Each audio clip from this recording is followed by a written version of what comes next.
नमस्कार दोस्तों, अभी हम देख रहे हैं गुड़हल के एक फूल को जिसे हम हिबिस्कस भी कहते हैं या चाइना रोज़ भी इसे कहा जाता है।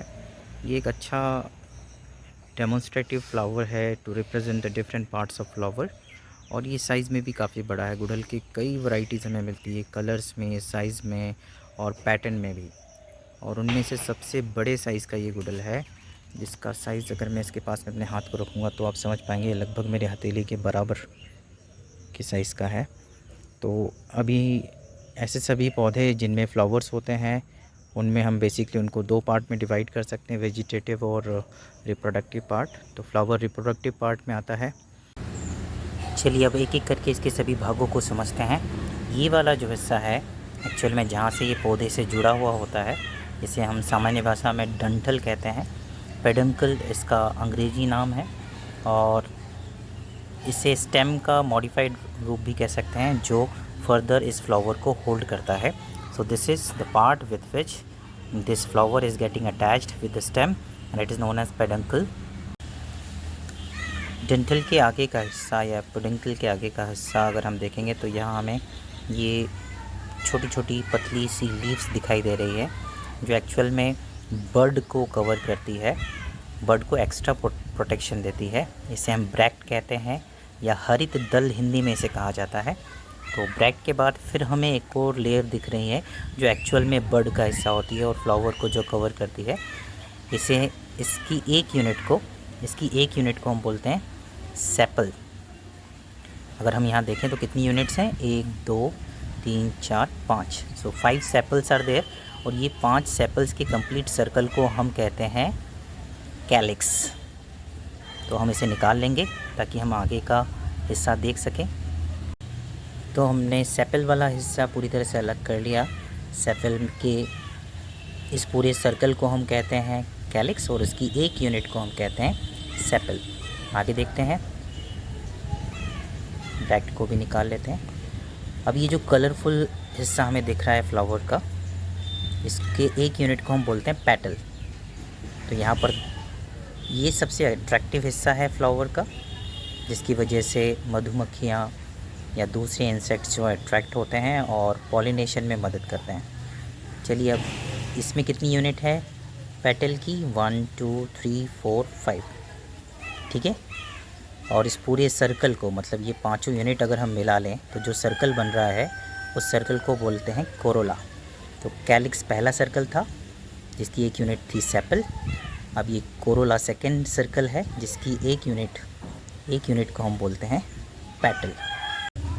दोस्तों, कैलिक्स और कोरोला के बाद अगला जो सर्कल है वो एक्चुअल में मेल पार्ट है फ्लावर का, जो यहाँ पर हमें ये पीले पीले ग्रेन्यूल्स दिखाई दे रहे हैं।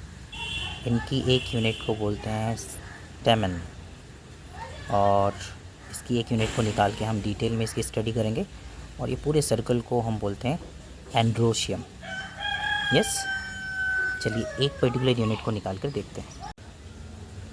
देखिए मेरे उंगली पर कुछ स्टेमन यूनिट्स हैं और एक यूनिट को हम डिटेल में देख लेते हैं। तो ये जो स्टेमन की यूनिट है, इसके ऊपर येलो वाला पार्ट आपको दिख रहा होगा। एक्चुअली इसमें 2 लोब्स हैं, इसे एंथर लोब कहते हैं। और उसके अलावा एक फाइन पिंक कलर की थ्रेड दिख रही है आपको, दैट इज़ दी फिलामेंट, जिससे ये जुड़ा रहता है। और ये पूरी सर्कल को, मतलब इस पर्टिकुलर यूनिट को स्टेमन कहते हैं और इस स्टेमन के पूरे सर्कल को हम बोलते हैं एंड्रोशियम। और ये यूनिट जो है ये मेल पार्ट ऑफ फ्लावर है, जो बार बार पूछा जाता है एग्ज़ाम में, which is the male part of flower, that is स्टेमन। इसी स्टेमन का जो ये एंथर लोब है, इसमें ये जो येलो ग्रेन्यूल्स हैं, एक्चुअल में ये है पॉलन ग्रेन्स। इसमें बहुत सारे ग्रेन्यूल्स हैं, ये पॉलन ग्रेन्स हैं।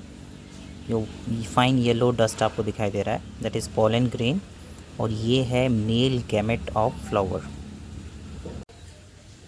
चलिए अब फ्लावर के सबसे आखिरी और महत्वपूर्ण हिस्से, जिसे हम कहते हैं gynoecium, the fourth circle of flower, उसके बारे में जान लेते हैं, जो कि है फीमेल पार्ट ऑफ फ्लावर। इसके लिए हमें ये जो एंड्रोशियम वाली लेयर है उसे अलग करनी पड़ेगी, एंड्रोशियम वाली जो सर्कल है उसे अलग करना पड़ेगा। तो हमें ये दिख रहा है, ये ये इसको पूरी तरह से हमने डिटैच कर दिया है। अब हम ये आखिरी सर्कल देख पा रहे हैं जो कि फीमेल पार्ट है फ्लावर का। इसमें भी इस पर्टिकुलर एक यूनिट को हम कहते हैं पिस्टिल या कार्पेल। यस, कार्पेल और pistil is the female part of the flower, जिसमें ऊपर ये स्टिकी हिस्सा हमें दिख रहा है। जैसे ये पॉलन ग्रेन को अगर मैं इसके ऊपर टच करूँगा तो ये इस पर चिपक जाएंगे। यस, तो ये जो स्टिकी हिस्सा है उसे हम बोलते हैं स्टिग्मा।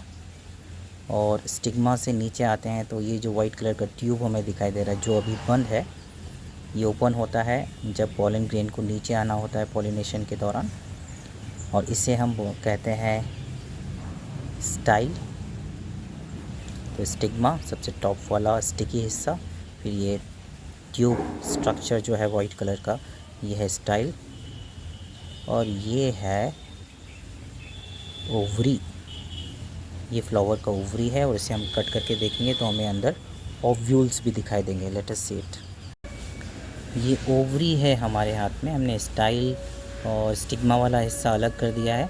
अब ओवरी को हम कट करके देखने वाले हैं कि इसमें ओव्यूल्स कैसे होते हैं, किस पैटर्न में प्रेजेंट होते हैं, उनका शेप क्या होता है, कलर क्या होता है। बहुत सावधानी से हम इसे कट कर रहे हैं with the help of cutter. अब आपको दिखाई दे रहा होगा, if you can see it, इसमें आपके अंदर आपको दिखाई दे रहा होगा that fine white colour ovules are there. प्रयास करते हैं इनको बाहर निकालने का। अब आप इन्हें देख पा रहे होंगे आसानी से। These are the ovules we were talking about. Once they get, जब पॉलन ग्रेन्स यहाँ तक पहुँचते हैं तो इन ओव्यूल्स को फर्टिलाइज़ करते हैं और फर्दर ये सीड्स में कन्वर्ट होते हैं, जो पॉलिनेशन की प्रोसेस होती है उसके द्वारा। पॉलिनेशन के बाद जब पॉलन ग्रेन जो कि मेल गैमेट है इन ओव्यूल्स तक जो कि फीमेल गैमेट है पहुँचते हैं with the help of style और पॉलन ट्यूब, तो ये एग्स फर्टिलाइज़ हो जाती है और वो कन्वर्ट हो जाती है सीड्स में, और फ्लावर के सभी पार्ट्स जो है फ्लावर से डिटैच हो जाते हैं और ये ओवरी कन्वर्ट हो जाता है फ्रूट में। इट मीन्स हम जो फ्रूट खाते हैं वो ओवरी वाला हिस्सा है किसी फ्लावर का, यानी हम ओवरी को खाते हैं और उसमें जो प्रेजेंट सीड्स होते हैं वो एक्चुअली फर्टिलाइज्ड एग्स होते हैं या ओव्यूल्स होते हैं। I hope we all understood all the different parts of flowers very well, calyx, corolla, androecium and gynoecium, and we can easily demonstrate it with the help of demonstrative flower which is the hibiscus or the China rose या गुड़हल के flower से। Thank you, take care, bye bye.